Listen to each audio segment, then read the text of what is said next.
জাতিসংঘের উদ্যোগে আজকে একটা গোল টেবিল বৈঠক আহ্বান করেছিল।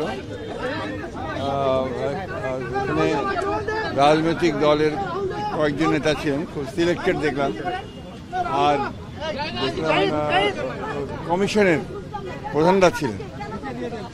মূলত এখানে যে সংস্কারের ব্যাপারগুলো যেগুলো আপনার যে কমিশনগুলো করা হয়েছে সেই সম্পর্কে জাতিসংঘের মহাসচিবকে অবহিত করা হয়েছে। সেটা নজরুল ইসলাম আসিফ নজরুল করেছেন। আমরা আমাদের বক্তব্যের মধ্যে যে কথা আমরা বলে আসছি সে একই কথা বলেছি আমরা, যে সংস্কার তো অবশ্যই করতে, আমরা তো সংস্কারের কথা সবার আগে বলেছি। সেই সংস্কারটা অবশ্যই করতে হবে, কিন্তু সেই সংস্কারটা যত দ্রুত করা যায়, আমরা যেটা বলেছি আমরা মূলত যে নির্বাচন কেন্দ্রিক যে বিষয়গুলো আছে সেগুলো করে ফেলা এবং তার দ্রুত ইলেকশন করা এবং একটা পার্লামেন্টের মাধ্যমে বাকি বিষয়গুলোকে আপনার করতে হবে। এটা একটা চলমান প্রক্রিয়া, সেই বিষয়গুলো আমরা বলে এসেছি। কে? না না, উনি এই ব্যাপারে কোনো কমেন্ট করেন। এটা আমাদের আভ্যন্তরীণ ব্যাপারে। আসলে এই গোল টেবিলটার আমি ঠিক বুঝিনি আর কি। মানে কি হবে?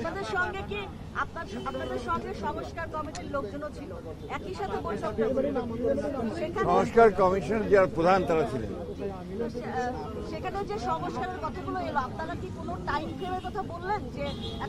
আমরা ওখানে টাইম ফ্রেম কথা বলার কোনো প্রয়োজন নাই, কারণ এটা তো সম্পূর্ণ আমাদের আভ্যন্তরীণ ব্যাপার। আমরা সংস্কার কমিশনের সঙ্গে আমরা কথা বলছি, তাদের সঙ্গে আমাদের যোগাযোগ আছে এবং তারা যা চাচ্ছে আমরা সব তাদেরকে দিয়েছি। ইতিমধ্যে আমাদের সঙ্গে একটা বৈঠক হচ্ছে, তো সেই বিষয়গুলো তো আপনার প্রশ্ন উঠতে পারে না। আর জাতিসংঘের মহাসচিবকে আমরা আপনার টাইম ফ্রেমটা দিতে যাবো কেন? জাতিসংঘ এখানকার ঢাকা।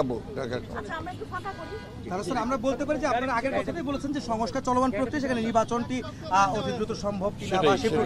সেটাই এটা জাতিসংঘের তরফ থেকে বলা হয়েছে এটা বাংলাদেশের অভ্যন্তরীণ ব্যাপার, আপনারা বসে রিফর্মস কি নেবেন সেটা ঠিক করেন এবং ইলেকশন যা হবে সেটা বাংলাদেশের মানুষ সেটাই।